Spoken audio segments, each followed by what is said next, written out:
जिसके साथ ये घटनाएं घटी उसकी वास्तविकता उन्हीं तक सीमित है। भूत प्रेतों और अपसामान्य विषयों के होने पर चैनल कोई दावा नहीं करता और ना ही प्रोत्साहन करता है, बस एक दावा करता है और वो है डर।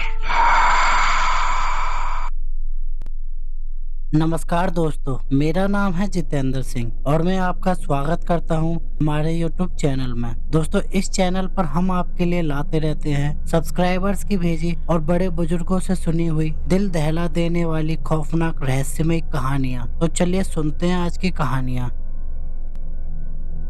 रमेश और सुरेश अपनी गाड़ी से अजमेर से जयपुर जा रहे थे। 2 घंटे का रास्ता था। रात में उसे एक लड़की लिफ्ट मांगते हुए नजर आती है। रमेश उसे लिफ्ट देता है और वो लड़की भी जयपुर जा रही थी। लड़की का नाम निशा होता है। सुरेश बताता है कि आप क्या करती हैं। वह बोलती है कि मैं कॉल सेंटर में जॉब करती थी। बातों का सिलसिला सफर के साथ चलता रहता है। तभी सुनसान रास्ते पर उनकी गाड़ी खराब हो जाती है। जान रास्ता जहाँ मदद की कोई उम्मीद नहीं थी। तभी लड़की बोलती है कि यहाँ नजदीक ही उसके चाचा की हवेली है और वो वहीं रुकने की सोचते हैं। जंगल के रास्ते से होकर उस हवेली में पहुंचना था। झिंगुर और कुत्तों की रोने की आवाज वातावरण को डरावना बना रही थी। वो हवेली पहुंच जाते हैं। वहां खाने पीने का इंतजाम बहुत बढ़िया था। खाने के बाद वो लोग सो जाते हैं। सुबह होने पर वो जैसे ही जागते हैं तो देखते हैं कि हवेली तो खंडर है। वे सोचते हैं कि वे लड़की कहाँ पर है। वहाँ से एक आदमी गुजर रहा होता है। वो उसको रोककर पूछते हैं कि आखिर ये जगह कौन सी है। वो आदमी बोलता है कि आप लोग भी शिकार हो गए लगता है। सुरेश बोलता है कि क्या मतलब। वो आदमी बोलता है आज से 300 साल पहले इस हवेली पर खून पीने वाले पिशाच राज करते थे। इस गांव में उसका आतंक था। एक दिन एक साधु उस गांव में आए थे। गांव वाले उस साधु को अपने परेशानी बताते हैं। वो महल जाकर उस राक्षस को चुनौती देते हैं और उस राक्षस को अपने तंत्र मंत्र से हरा देते हैं और हवेली के आंगन में जिंदा दफन कर देते हैं। वो लड़की उसी पिशाच की बेटी है जो अपने पिता की मुक्ति के लिए कोशिश कर रही है। वो लोगों का खून पीकर उसे जमा करती है ताकि वो अपने पिता को मुक्त कर सके। उन दोनों की कब्र हवेली में है। इस हवेली को जलाकर ही उनकी आत्मा को मुक्त कर सकते हैं। रमेश अपने गले में काटे हुए निशान को देखता है। अपनी गाड़ी से पेट्रोल निकालकर हवेली पर छिड़क देते हैं, फिर आग लगाकर हवेली को नष्ट कर देते हैं। इसके बाद दोनों घर आ जाते हैं। पर ये क्या, वे पिशाच और उसकी बेटी को अपने घर पाते हैं। ये पिशाच तो वही है जिसने उन दोनों को कहानी सुनाई थी। वो बहुत डर जाते हैं। जैसे ही पिशाच उनकी तरफ हमला करते हैं, रमेश और सुरेश एकदम से पीछे हट जाते हैं और बाहर भागने लगते हैं। भागते भागते वो सब एक मंदिर पहुंच जाते हैं जहां वो आत्मा नहीं आ सकती। वहां के पंडित उन आत्माओं को कैद कर लेते हैं। वो दोनों पूरी बात पंडित को बताते हैं। पंडित कहता है कि तुमने हवेली जला तो दी पर वो उनकी लाशें नहीं जला पाई। वो उनकी जाल थी ताकि नया ठिकाना बन सके। अब ये दोनों आत्माएं कैद है। डरो मत। इस तरह उन दोनों दोस्तों का उस खून पिशाच और उसकी बेटी से पीछा छूटता है और ये कहानी ये खत्म हो जाती है। मेरे चाचा अपने समय में काफी आवारा हुआ करते थे।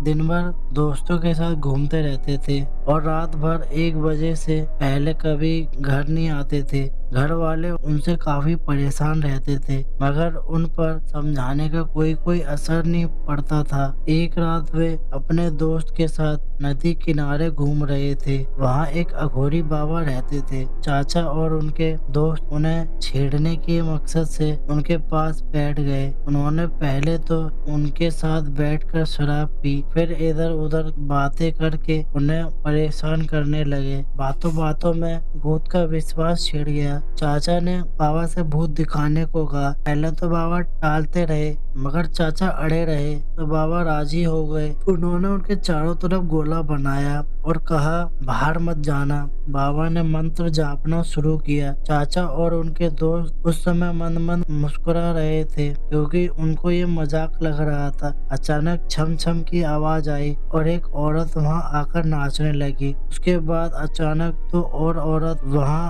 आ गई और वह भी नाचने लगी। यह देखकर चाचा और उनके दोस्त की सिट्टी पिट्टी गुम हो गई। दोनों का नशा एक पल में गायब हो गया। वे दोनों डर के मारे वहां से भागने लगे, मगर नाचती औरतों ने अपना नाच छोड़कर उनको घेर लिया और उनके चारों ओर घूमने लगी। वे उनकी तरफ बहुत ही भयानक तरह से देख रही थी, जैसे वे उन्हें बाहर बुलाए जाने से नाराज है। वे दोनों वहीं बेहोश हो गए। सुबह जब होश आया तो वहाँ पर सिर्फ अघोरी बाबा ही थे। उन्होंने उन औरतों के बारे में पूछा तो बाबा ने बताया कि उन्होंने उन्हें भगा दिया। दोनों ने बाबा के पैर छुए और वहाँ से भाग गए। उस दिन के बाद चाचा ने रात को देर रात आना बंद कर दिया और ये कहानी यही खत्म हो जाती है। यह हवेली राजा महाराज के समय की है, लेकिन पिछले 18 सालों से इस हवेली में आज तक कोई भी नहीं रहने के लिए नहीं आया है। अच्छा होने पर भी इस हवेली में कोई भी नहीं रह पाता, क्योंकि लोगों का कहना है कि इस हवेली में भूत प्रेत का साया है। जब अजीत सिंह को इस हवेली के बारे में पता चलता है तो उसने तय किया कि वो इस रहस्य को जानकर ही रहेगा, क्योंकि लोग हवेली में नहीं रह पा रहे हैं। जब उसने मजबूत इच्छा शक्ति से हवेली में रहने की पूरी तैयारी कर ली, उसने हवेली के अंदर जाने के लिए पैर आगे बढ़ाया तो दरवाजे पर किसी अनजान व्यक्ति ने उसे रोक लिया और नजदीक जाके बोले, कौन हो आप और किधर जा रहे हो? अजीत सिंह ने जवाब देने के बजाय उसने सामने सवाल किया, जी आप कौन? मेरा नाम अर्जुन सिंह है और मैं यहीं पास में ही रहता हूँ। अजीत सिंह ने कहा, ओ अच्छा, मैंने सुना है यह एक भूतिया हवेली है और यहाँ कोई नहीं आ पाता है, इसलिए मैंने एक दिन हवेली में रुकने का फैसला किया है। अर्जुन सिंह ने कहा, जी हाँ, आपने सही सुना है और आप भी अंदर मत जाइएगा। मेरी जानो तो आप भी वापस लौट जाए, यहाँ बहुत खतरा है। यह सुनकर अजीत खुश हो गया, जैसे उन्हें कोई लॉटरी लग गई हो। अर्जुन ने उनकी खुशी को देखकर बोला, आप क्यों खुश हो रहे हो? आपको तो भूत का नाम सुनकर डर लगना चाहिए। शायद आपको पता नहीं होगा कि मैं भूत में काफी दिलचस्पी रखता हूँ। अगर इस हवेली में भूत है तो मैं अंदर जरूर जाऊंगा और सारी सच्चाई का पता भी लगाऊंगा। इतना कहकर अजीत सिंह उस हवेली में चले गए। अंदर जाके अजीत ने अपने बैग को साइड में रखा और हवेली के चारों ओर देखने लगे। सारे रूम भी चेक कर लिए। बाद में ड्राइंग रूम में आके सोफे पर बैठ गए। उसने वहां बैठकर दारू के 2-4 पैक भी पिए। वहीं अचानक उस रूम में लाइट का एक बल्ब चालू बंद होने लगा, लेकिन अजीत ने उस पर ध्यान नहीं दिया। थोड़ी देर बाद दूसरा बल्ब चालू बंद होने लगा, फिर तो हवेली की सारी लाइटें चालू बंद होने लगी। यह सब देखकर अजीत अपनी जगह पे खड़ा हो गया और संपूर्ण सावचेत हो गया। अचानक उसके सामने एक छोटा टेबल हवा में उड़ने लगा। करीब 6 फीट हवा में ऊपर जाके गोल गोल घूमने लगा और बाद में अजीत की और तेजी से आने लगा। अजीत ने तुरंत ही अपनी जगह बदल दी और दूसरी ओर चला गया और वो टेबल वहीं जाकर गिरा जहां अजीत खड़ा था। अजीत कुछ समझ पाता उतने में सोफे की सीट उसकी ओर आने लगी। वो जल्दी खड़ा हो गया और छलांग लगा के दूसरी ओर कूद गया, जिसके कारण सोफा दीवार को टकराया और अजीत बच गया। अचानक सब कुछ शांत हो गया। अजीत ने चारों ओर सतर्कता से देखा और बड़ी आवाज में बोला, तुम जो भी हो सामने आके बात करो। वहीं एक बड़ी परछाई उसके सामने आई। अजीत ने उस परछाई को देखकर बोला, तुम कौन हो और तुम क्यों मुझे मारना चाहते हो? परछाई तुम्हारी भूल के कारण। अजीत, मेरी भूल? मैंने कौन सी भूल की? परछाई, इस हवेली में आने की भूल। मैं किसी को भी इस हवेली में खुश नहीं देख सकता। अजीत, लेकिन क्यों? उस परछाई ने जवाब दिया, आज से 18 साल पहले इस हवेली के मालिक ने मुझे यहीं पे ही मार डाला था। मेरी कोई गलती भी नहीं थी। इस वजह से मेरी आत्मा इस हवेली में भटकती रहती है। मैं किसी को भी इस हवेली में नहीं रहने दूंगा, क्योंकि इस हवेली में मेरा खून हुआ था। इस हवेली में जो भी रहने के लिए आएगा उसकी मौत होगी। अजीत ने कहा, मैं तुम्हें अपने असली रूप में देखना चाहता हूँ। तुम्हें मार देने से पहले मैं तेरी इच्छा अवश्य पूरी करूंगा। और उसने भयानक डरावना रूप ले लिया। उसका चेहरा इतना भयानक था कि अजीत भी कुछ देर के लिए डर गया था, लेकिन दूसरे ही पल में उसने अपने आप पर काबू पा लिया। इसके बाद उसने अपनी जेब में से सफेद पाउडर निकाला और उस भूत के ऊपर फेंक दिया। भूत पर पाउडर पड़ते ही वो जलने लग गया। बड़ी ही बड़ी